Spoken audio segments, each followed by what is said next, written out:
I was reading an article, a very well written article by a scholar. It says that the shāstra, the word comes from the root word of the same Sanskrit root from which we had the word called sasan, which is to rule, to govern. Right. It's not just a text, it's a rule. So it is to be mentioned, for example, Shiva Sasana.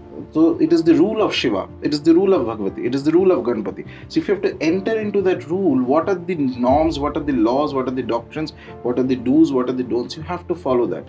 So first thing, in my opinion, it's important to remember that when you say that I follow a deity or I am doing upasana of a devata, I love the deity, I like him very much, I think she is my mother, I think he is my father and things like that. All that is nice sentimental statement, but meaningless. When you like somebody, you not only like the deity, you like the path that has come from the deity. The Shastra is not humanly inspired. It is not like five intelligent people sat together and wrote the rules of how to do the mantra and how to do Achman. No. It has been divinely inspired by those. And that is why, if you look at the Tantra Shastras, and not just Tantras, even the Puranas and the others, Tantra Shastras, they mention very beautifully that it is Shiva is speaking to Parvati, Bhairava is speaking to Bhairavi.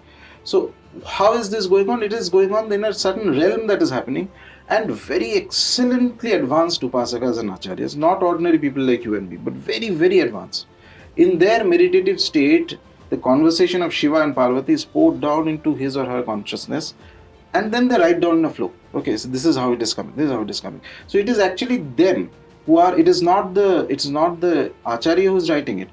Just in the same manner we say in the Mimamsa that the Vedic verses are Apaurushya. Why? Because the Rishi is not writing it. Rishi is just seeing it from the ether and writing it. He's just transmitting it. Exactly.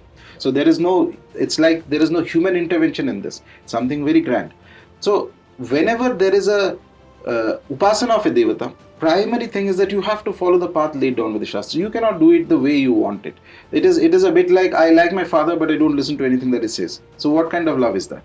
Correct. Okay, that is just selfishness in my opinion.